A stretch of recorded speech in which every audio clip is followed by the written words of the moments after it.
Hey everybody, hello. Oh, there is one person here. I was like, normally I get on and there's already a waiting list.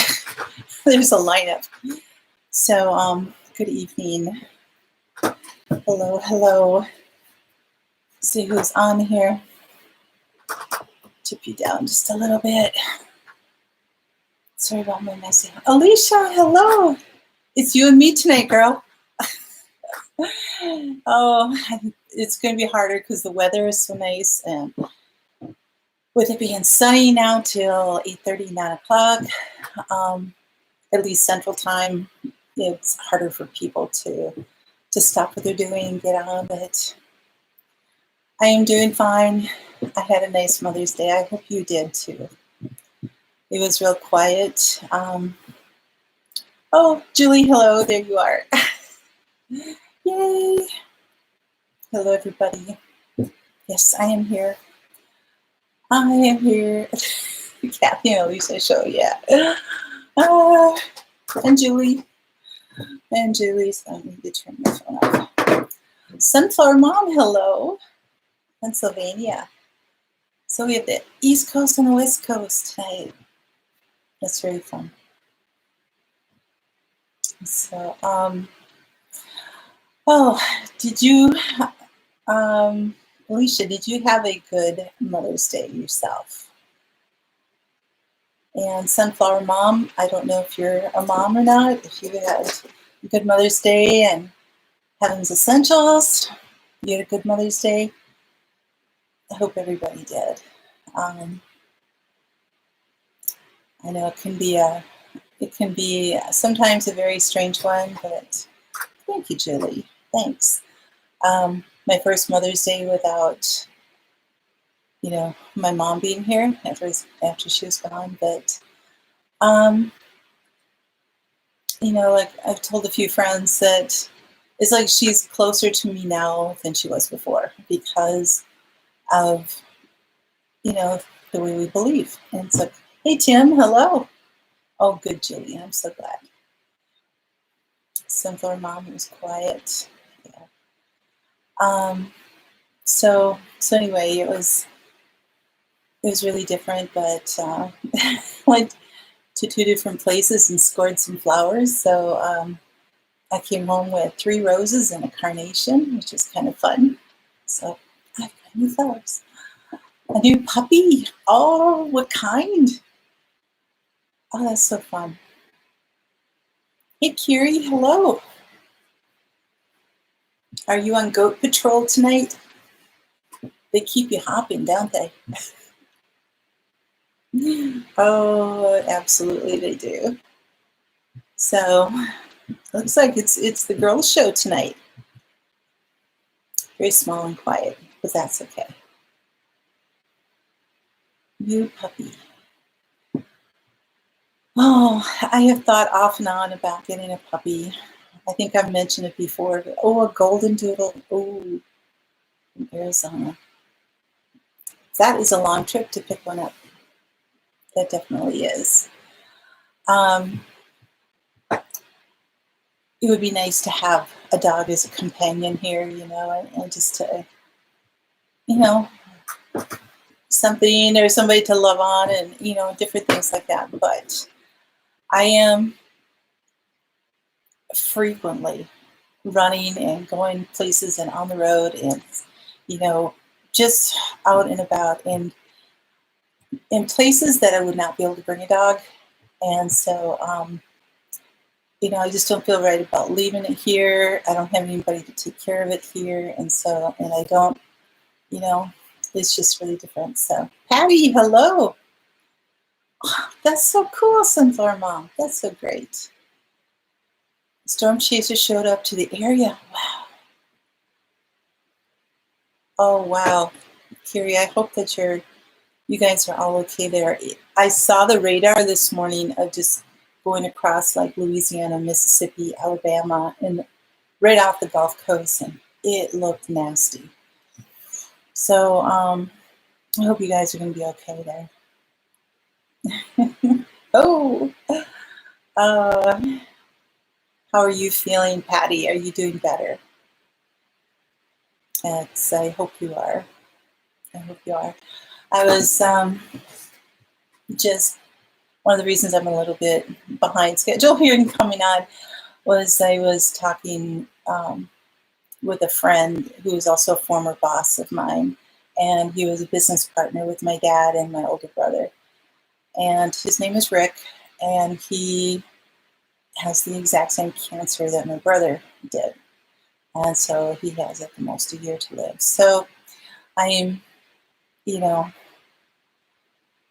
so we had a really good conversation, and, he loves the Lord and he knows, the ending, so to speak, of this life. But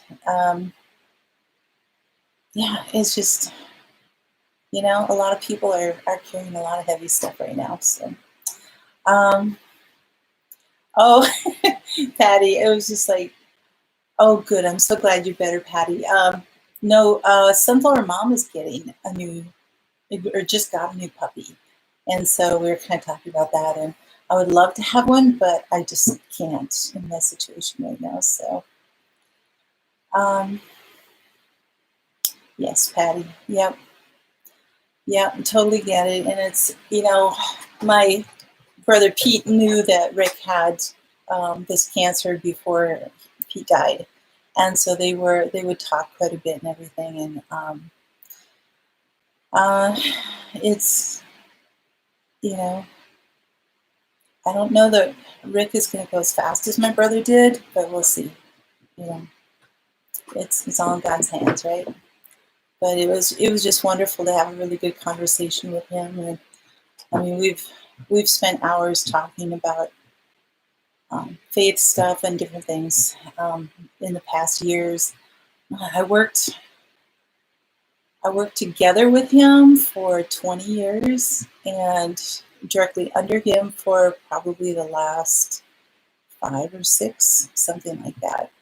So, yeah, no, quite a long time. And he's a good guy. He is a good guy. So far, where's south of you? Your friend passed them on the road passes. Ooh. Yeah, Carrie, that's just, thank you, Sunflower Mom. I appreciate it. That's Rick. Yep. Yep, it is. And, there's a lot of practical things too, but, when you're facing, a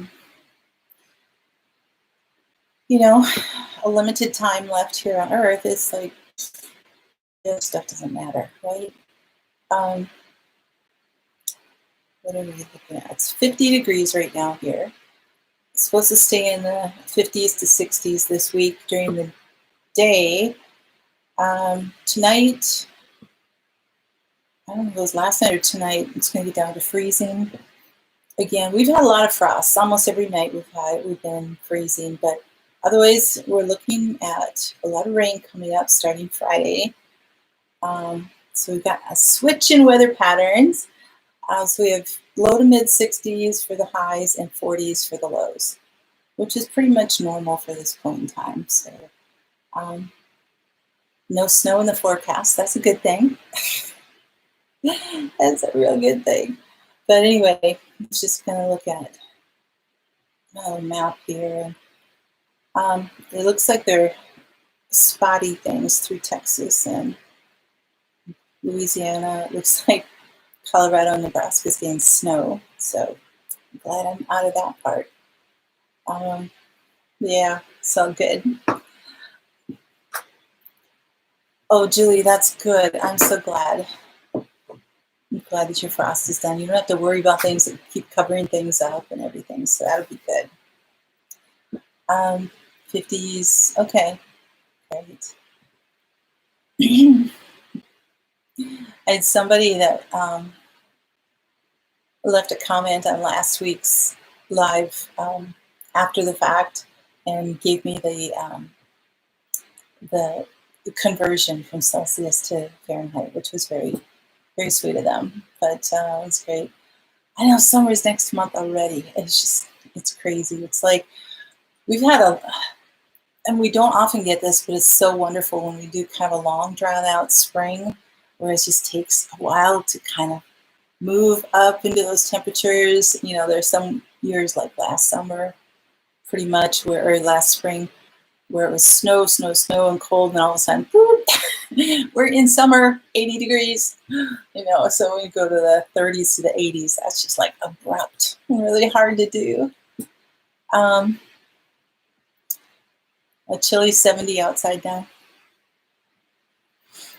I've been forgetting to turn my furnace on at night, and I wake up this morning, it was 58 degrees, 5'8" in the house. So it gets a little bit chilly. It's like, oh, let me turn it on for a little bit. Because when it's like this, I know, right? 91 2 weeks ago. Yep.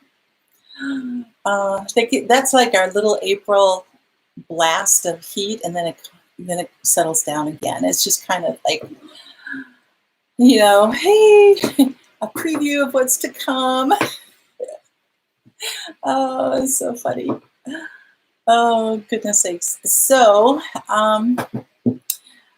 but we've been really dry.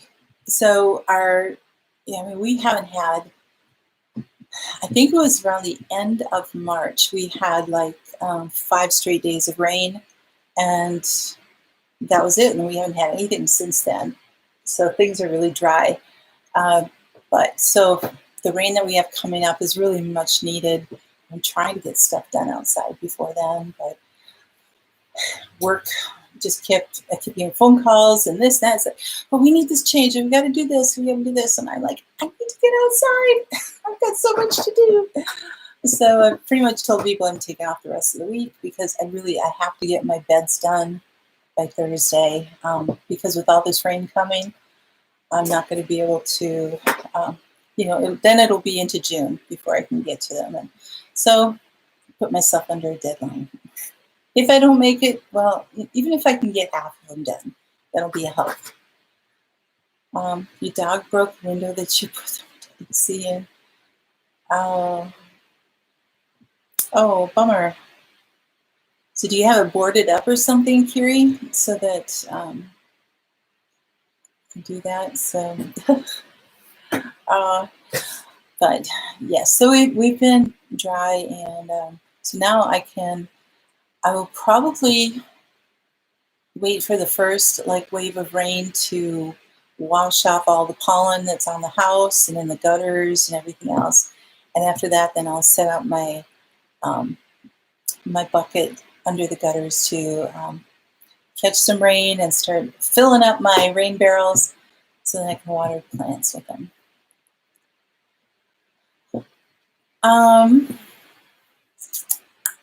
What am I doing? I'm in the process of transplanting strawberries, and of course building my beds, cleaning up the garden, and just kind of getting some maintenance done that I didn't get to last fall. So, hey, Discover Sustainable, hello. Oh, I know, Patty, it works so much better, doesn't it? I just can't keep up with the chat on my phone. It just doesn't work. I have an older iPhone 7, and so it's the small screen rather than these bigger ones that the modern ones. The later models, there you go. They're the more current models. Oh, I can't even talk tonight. I think I've just been so scattered all day today, told so many different directions. So I don't like it when it happens like that, but it's all good. So everybody's saying hi. There you go. All right. I don't know. If you're out sorting potted perennials for your plants and garden junk selling a few days. Oh, nice.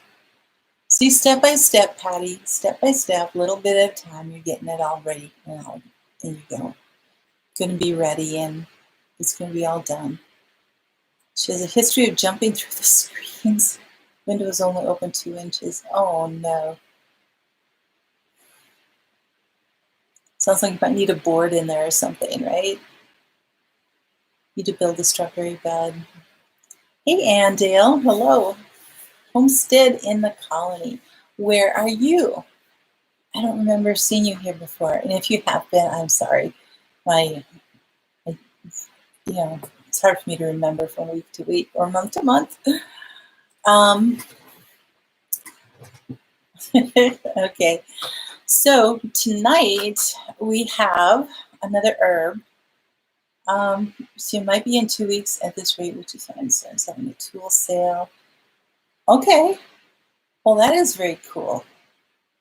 Well, with everything that's going on in Portland, I know you're very anxious to get out of that area. So I hope it all works well quickly for you. Northeastern,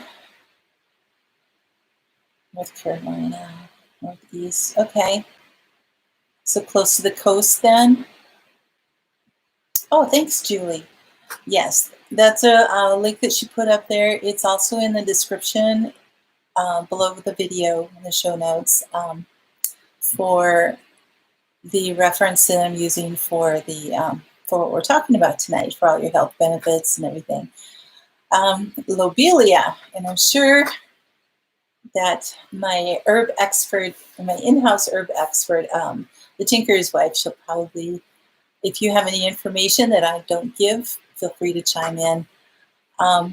So Lobelia, the Latin name is Lobelia inflata, or inflata. And there are several species of Lobelia, but this is kind of the most common one and the one that we're going to be talking about. You're welcome, Patty. It's a genus of flowering plants native to North America. I don't have a picture of it. It was in another one of those little packets that doesn't have pictures. But it's got beautiful, beautiful little purple flowers and everything else in there. In fact, you've probably had them, if you've ever gotten potted, like a planter, hanging planter that's got all kinds of flowers and everything in there, the gorgeous ones that kind of go everywhere. It's probably been in there. And so, hey, Teresa, hi. And Virginia, hello. Welcome. Welcome, welcome, welcome. So Lobelia has the genus, it's been harvested for herbal remedies for centuries. It's an annual herb, and it probably, because it grows kind of close to the ground, it can reseed itself, but generally you're just starting it from seed every year, but easy enough to save the seed from it.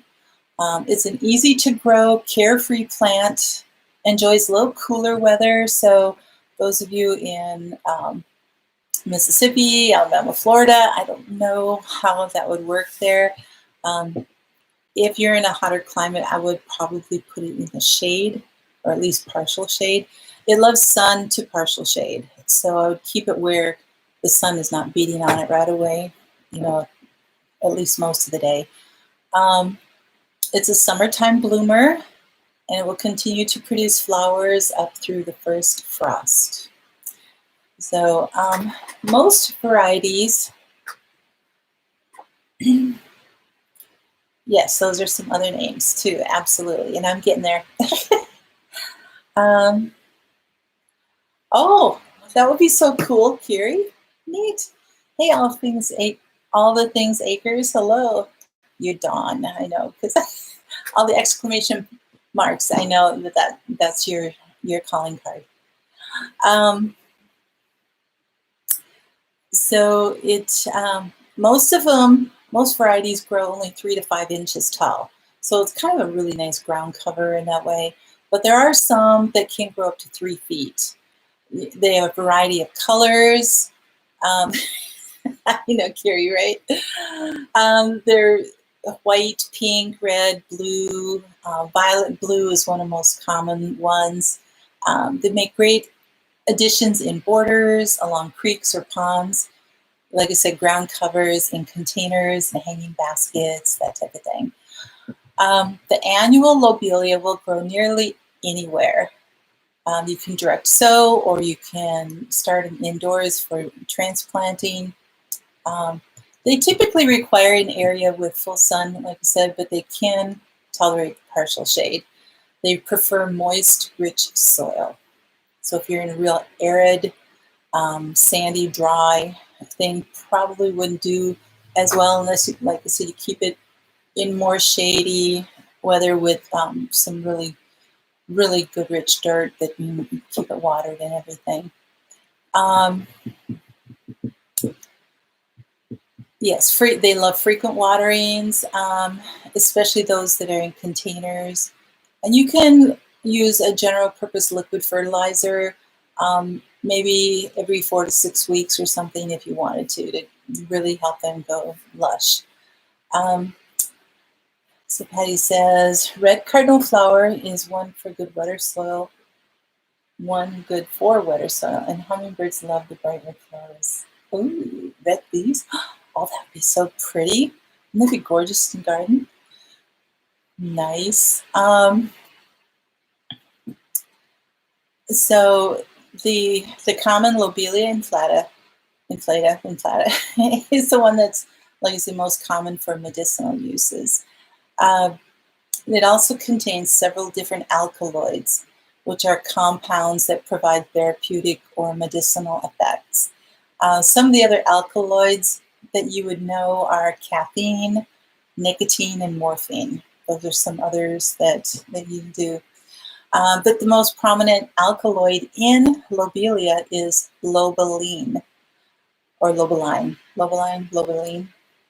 Tomato, lobeline, lobeline. Sounds like a song coming on, right? It says that some of the benefits can help your asthma and other breathing issues and everything, other respiratory stuff, depression. They used to smoke it and burn it to help induce vomiting, thus pukeweed. It can help treat asthma. It can help treat asthma, muscular disorders. It can help treat drug addictions. It helps improve your memory and concentration. And with that, can help relieve like ADD, hyperactivity, different things like that. If you have a hard time focusing, but smoking, this kind of weed, I don't, have to be careful when you do it, I think. And what it does is improves the release and uptake of dopamine in your brain. So that's what it does. So the nicknames, yes, Indian tobacco. Glad to give you some levity, Tim. There you go. Hey, Christy, hello. I know, Anne, right? Yeah, exactly, Alicia. It's just like, yeah, nicknames Indian tobacco and pukeweed. So there again, can help induce vomiting. And let's say, it's like if you've ingested something, a poison of some sort or something like that, especially if you have kids, and if you give them some lobelia, that can help do that. You have to be very, very careful of the dosage, though, because if you give too much, it's toxic. And we need to start testing these earth. Exactly. Who's going first? No, I did not come across that word, Patty. Campanulaceae. Same flower family as bellflower. No, I did not come across that in anything I was looking at. So probably Alicia. Yeah. Hey, Grammy Karen. Hi. So it is available, and you can grow it to be loose and dried. You want to dry the leaves, the flowers, and the seeds. All of them are good. You can put them into tea, make capsules. I would grind them up probably more. In capsules, tablets, liquid extracts. You can do different things like that. So there's a variety of things you can do. Lobelia is sometimes used alongside conventional medicines to help treat symptoms, again, of asthma, wheezing, uncontrollable coughing, chest tightness. The herb is said to act as an expectorant. It helps to thin the mucus in your lungs and causing a more productive cough and helping you breathe better. Acea. Yep, Acea. Isn't that what I said? Campanulacea.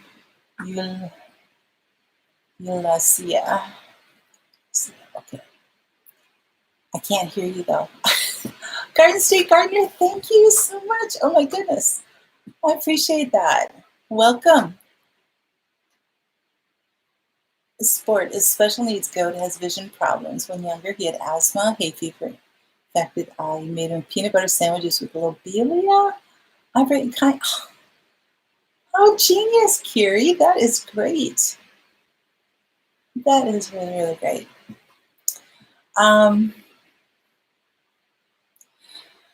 So because of the lobeline as the alkaloid in lobelia, it can relax your airways.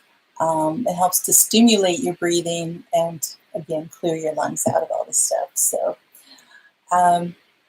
it's also used to relieve pneumonia and bronchitis. And it has even been studied as a potential treatment for drug abuse. So it said that there's some people who are have drug addictions and everything, that if they start taking that, it helps to relieve a lot of the detox symptoms, and it's kind of like a transitional type of thing. But again, you've got to use this, under the care of a doctor, physician, or whatever. Sorry. And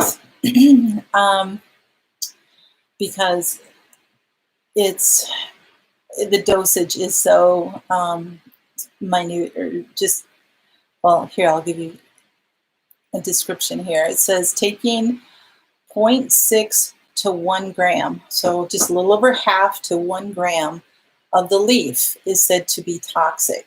So really, you need to take like a 0.1 or 0.2 grams of the leaf. So how to figure that out? I guess you have a scale that you need to weigh it out or something. The 4 grams can be fatal. So it's like I said, don't grow all this lobelia and just go munch, munch, munch, munch, So you have to be really, really careful.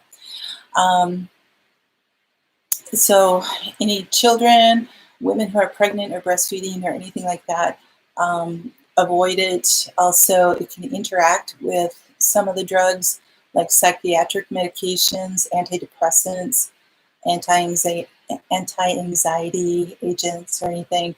Also, anything that you're trying to get rid of, smoking, stuff like nicotine patches, Chantix, anything like that, it interacts with those and will not make those effective.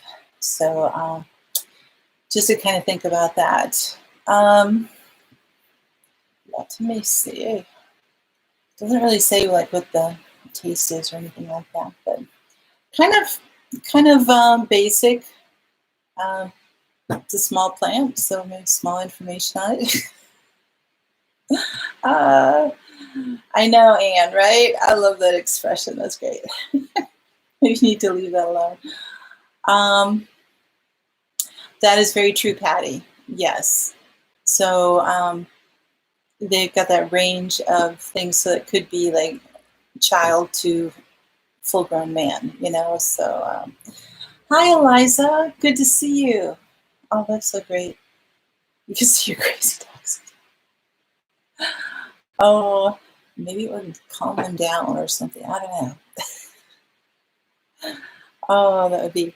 So, again, there's, in the last year, we've talked about so many different herbs. And like I said before, there's a lot of them that have the same natural medicinal uses for.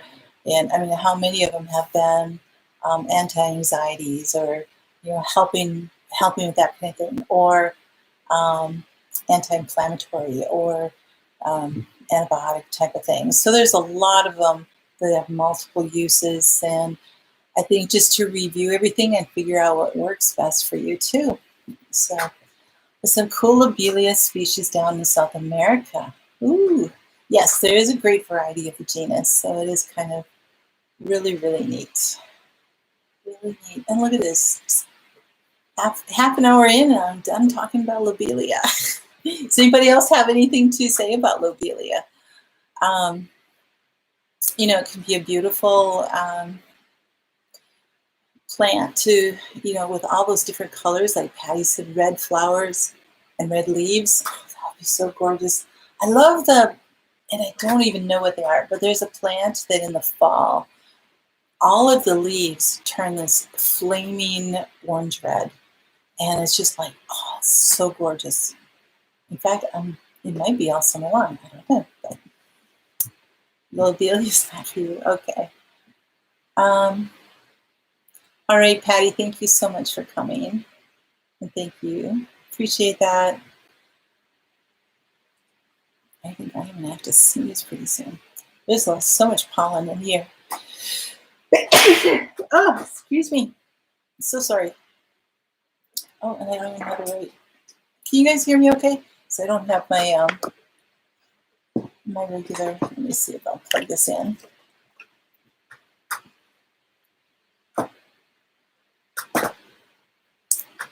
Oh, and my light.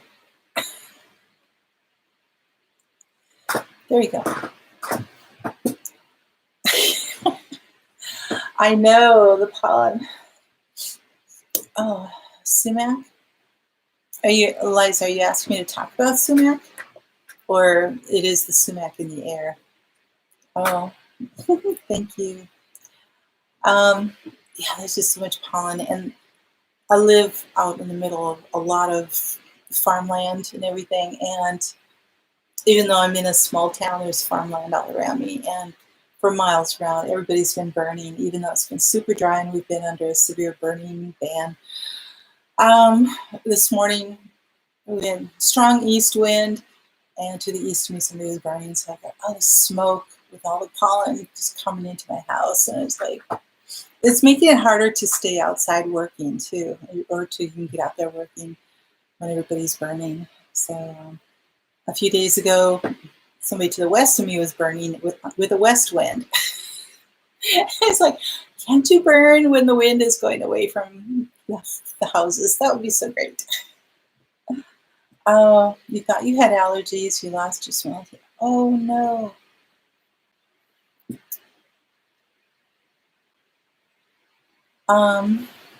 Eliza, zinc helps with that actually. So if you're able to take these zinc supplements, that would be helpful too. I know that can do. Thank you guys. So my garden tip for the night is to remember to include plenty of flowers as pollinators for your bees and butterflies in your gardens. You know, scatter them around. Don't worry about just having like one solid, just a flower bed, and then just have everything else around.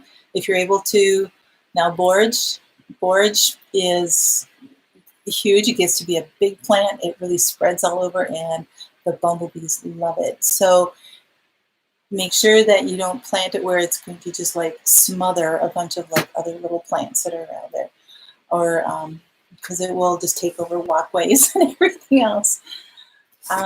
You actually need, okay. Oh, wonderful. Yeah, so, you know, just scatter them around, put them in strategic places where you want to have like some more butterflies or even hummingbirds, you know, different things like that. And just to encourage more bees and like I said, butterflies, pollinators, all that kind of stuff. So, hey, Dave. Oh, that's so sweet. Yeah, funny flower seeds. That's a good thing.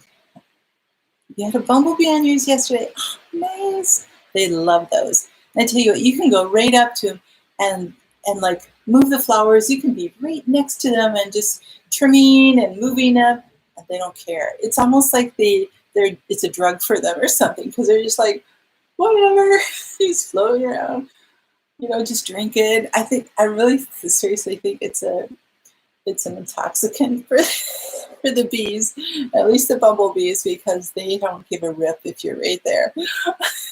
It's just like, oh, she's planning you setting up heat mats. Okay. Oh, thanks, Karen. Appreciate that. So you do that.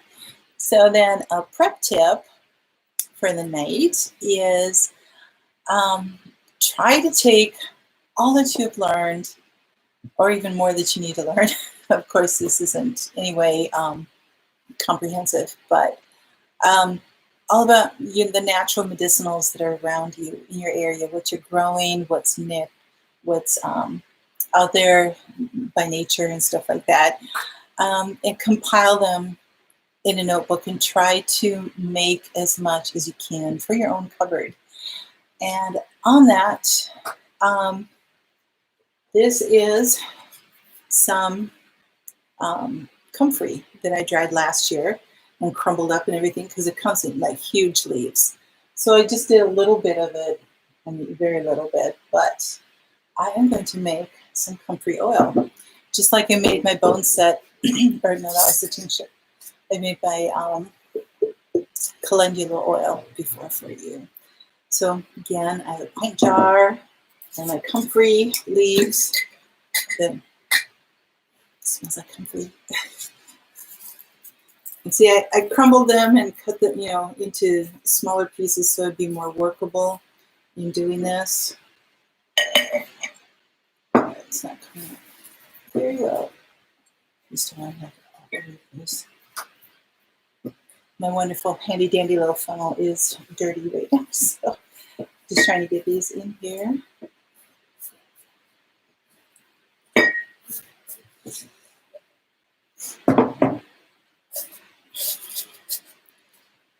little bit more in. So Dave, when you get that comfrey, when I send it to you, this is something you can do. So I have it, this is a 1/2 gallon jar, and yes, label it comfrey 2020. So I know, how recent these are. I'm again going to use almond oil because I like it for my skin. Use whatever oil works best for you. All right, everything broke. Your comfrey plant died. Kiri, it likes the cool weather, so I imagine it probably got really hot there for it. They dried pretty quickly, Dave, but I did do them in a dehydrator. Scissors here. So I would say 3 or 4 hours maybe in the dehydrator, and I think they took too much beyond that. There we go. That little thingy broke off early. I couldn't get the cap out. So okay. So it's my almond oil in here. Safety cap. The aloe vera died in the February freeze. You got sunburn. They should be, those roots, it takes a lot to kill the roots. If it's still there, just keep watering it. It does like to have water. And, but I mean, I don't do anything to mine, and it withstands 30 and 40 below zero temperatures. So being frozen is not an issue. So you can see it filling up in here. Now my comfrey, again, is really, really good for skin conditions, but it's really super, super duper for like bone and cartilage issues and different things like that. So now what I'm going to end up doing is putting these in the window for about 2 to 3 weeks and let the sun do its thing. Shake it up every couple days. And so we'll see. If I have to add a little bit more oil to it, I can.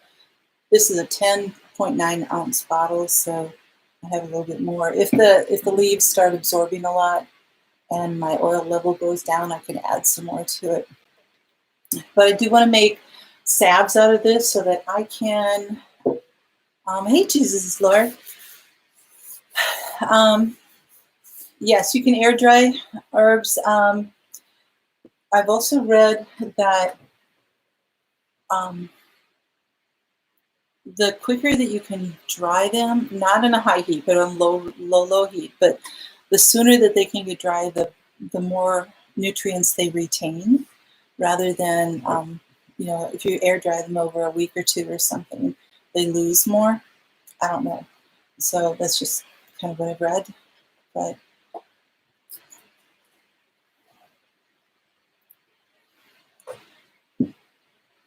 your aloe vera can't handle freeze? No.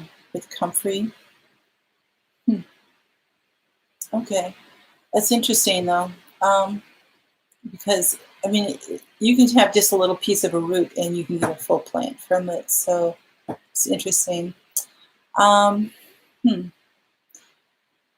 Yeah, so I just, to just get things done and put away, I use my dehydrator a lot for the herbs and get them done. And I just do the full leaf, and then once the leaf is dry, then I just crumble it all up for this use. Now, some of the leaves I will keep as whole leaf, and then I can rehydrate them when I need to like wrap my wrist or something like that. But I get a lot of arthritis in my fingers and stuff like that, and so I want to make this salve. This is the first time I'm making it, and so I'm going to turn some into salve and then keep some just as oil that I can maybe take the oil and just rub right into my my hands or knees or whatever, and that will absorb into my system and hopefully help relieve that, maybe even help heal some stuff. So that's my purpose for this. We have here, quickly air drying prevents the cell walls from breaking down to reduce heat. Prevents the cell walls. Okay, that's interesting. Yeah, I would say, wherever you are and what you're growing, do your research on that. So that's interesting. Thanks, Carrie. So anyway, that's my comfrey oil that I'm starting. So again, I will shake this up, and you can see this. Get some oil in here, get it going. If this expands a lot, I might have to put this in a quart jar. Like I said, the first time I've made comfrey oil, so I don't know how much the comfrey is actually going to expand there. So thanks, Carrie. Appreciate that.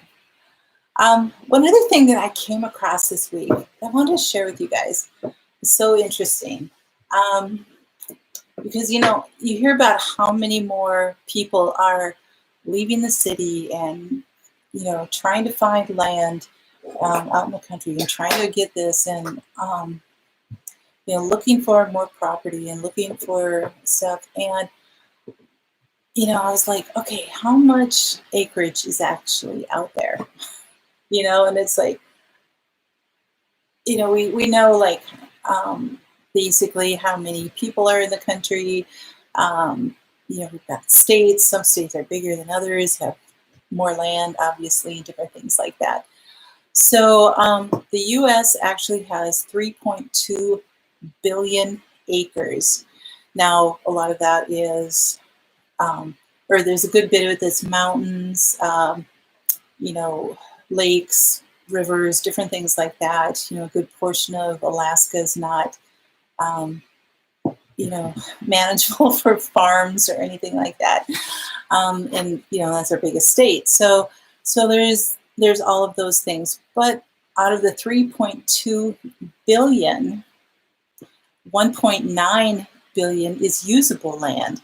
So we're talking a little bit over half of it is still usable land.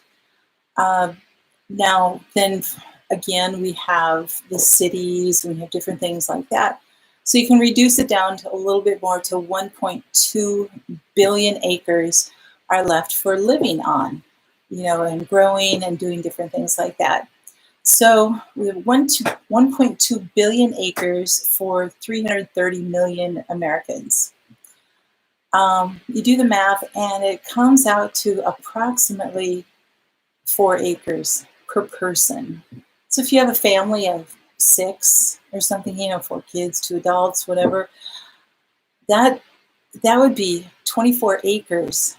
That is a huge amount for a family of 6 to be able to live on, right? To be able to have a home, a garden, a really good garden or several gardens, have land for your animals, different buildings and everything. I'm thinking of like the Macs have, I believe, 27 acres.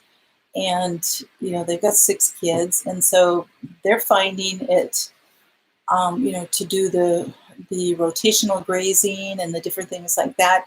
They have cattle and cows and sheep and chickens and pigs. They've got, all of this, including all kinds of gardens and greenhouses and everything, and woods and different things like that. So it's like when it comes down to it, 4 acres, it might be like 3.95 or something like that, but an average of 4 acres per person, it's like, that is a lot to be able to live on, and it's like, look at my garden and my backyard, and I mean, I've got a double lot, which is not even quite a quarter of an acre or something like that. So I'm thinking, if I had 16 times the land that I have right now, that's like a huge amount of property. If you had little woods for wood to, for a fireplace and different things like that. But the long and the short of it is, there's plenty of land for everybody to be able to homestead. And so I think that's a huge takeaway for us. So, to really look at it and do the math and think of, of what could be done and where we could look, and to do things, again, granted, there's a big part that's like desert, that's mountains, the different things, but that's all figured into that non-usable land. That is true, Carrie. Not all land is equal. That's why, we talk about the usable land, things that are there. But even so, even if there were 2 acres available, cut that amount in half again. Even if there were 2 acres available per person, that's still a lot of area per person to be able to live on. And, I think, to me, that's really encouraging. Where I think that, people are like, because everybody's leaving the cities, there's not going to be land left, there's not going to be this or that, and granted, there are huge ranches out there, there are big, farms that have thousands and thousands of acres, and I get it, but they're growing food for everybody, and but it's still very possible.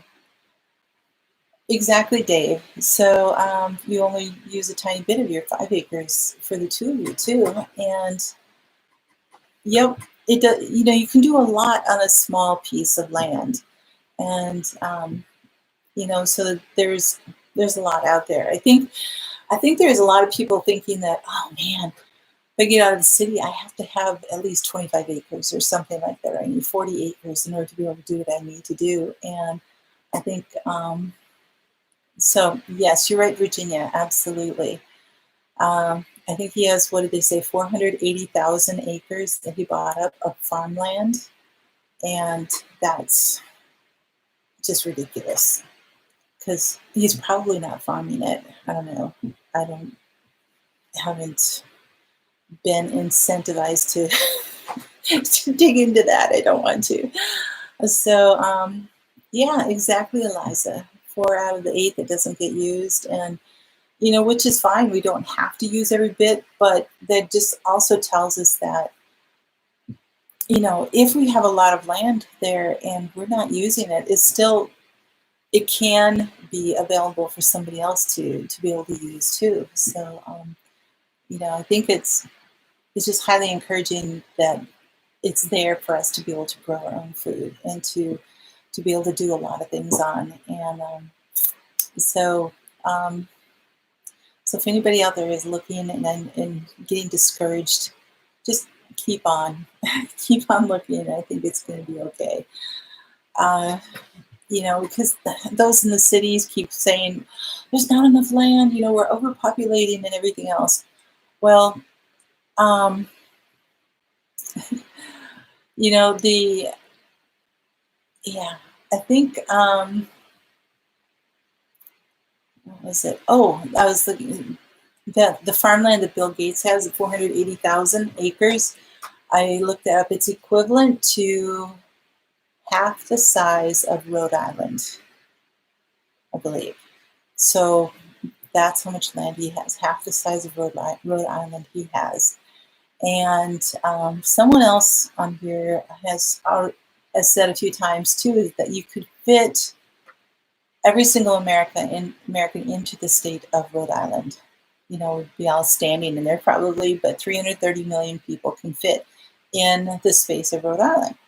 So you take those and spread them out around the country, and maybe we can do that. Yes, Alicia, it is insane. Absolutely. Yep, Virginia. Yep. Exactly. The more we know, the better off we can help ourselves. Exactly. So, but anyway, I want to thank all of my moderators. I don't know if Grammy Karen already left. Sorry if she did. She just kind of quietly comes in, quietly goes out. I know she gets ready for Jen and Zach's live after this, but I just want to thank all of you moderators so much for all that you do and all the things that you help out with. I really appreciate you being here. Oh, Eliza, take care. Take care. Thanks for coming in. I really appreciate that. So, I have a couple more herbs that I can talk about in the future, but is there anything that you guys want to know specifically? Or do you want me to be doing more of these kind of things? Do you want me to do a live of making kombucha? Do you want me to, I could set up in the kitchen and we can do some things, making the salves, different things like that. Oh, you're welcome, Alicia. I love you guys too. So yeah, let me know what kind of things that you'd like to know and to see. Because I appreciate you guys so much. And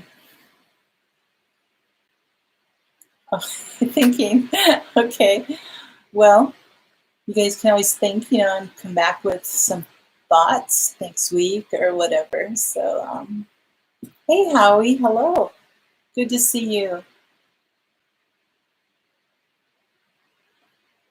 Good to have you here. So, but I'm only going to be on briefly here. So, yes, thank you, Dave. I appreciate that too. So, well, you guys, take care and just have a great week. We're into May already. Oh my goodness. It's just coming in so fast. So you guys take care. God bless. Always have hope. And we will see you next Monday. All right. You guys take care. Bye-bye.